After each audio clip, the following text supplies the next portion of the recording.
श्री सीताराम। भगवान गणेश को समर्पित ये दिन उनसे बुद्धि और समृद्धि पाने के लिए मनाया जाता है। एक दंती संकष्टी चतुर्थी। वैसे तो हर महीने की कृष्ण पक्ष की चौथी तिथि को चतुर्थी तिथि आती है, लेकिन वैशाख या फिर ज्येष्ठ माह में आने वाली चतुर्थी तिथि को एक दंत संकष्टी चतुर्थी के रूप में जाना जाता है। एक दंतीय शब्द भगवान गणेश के एक दंतीय रूप को दर्शाता है। पौराणिक कथा के अनुसार भगवान परशुराम जब शिव जी के दर्शन करने कैलाश पहुंचे तो उनकी पहचान से अनजान गणेश जी ने उनका रास्ता रोक दिया। इस पर परशुराम जी को बहुत ही क्रोध आया और उन्होंने अपने परसे से उन पर वार किया।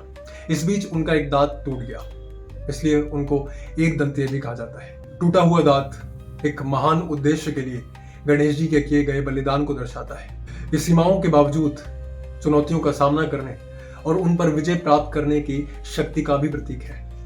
यह स्वरूप एकाग्रता और दृढ़ संकल्पता और ध्यान तीनों को दर्शाता है। संकष्टी का अर्थ होता है संकटों से मुक्ति, और चतुर्थी यानी कि कृष्ण पक्ष की चौथी तिथि।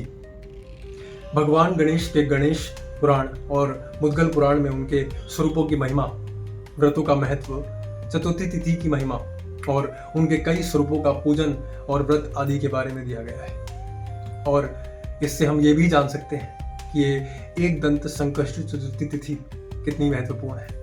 गणेश जी के एक दंत स्वरूप की उपासना करने से आंतरिक शक्ति, स्पष्ट सोच, संकटों से मुक्ति, शारीरिक, मानसिक और आध्यात्मिक बाधाओं से भी मुक्ति पाई जा सकती है।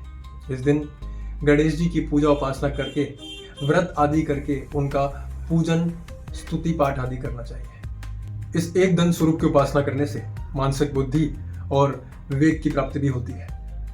तिथि और व्रत की डिटेल्स के लिए आप पॉज करके पढ़ सकते हैं।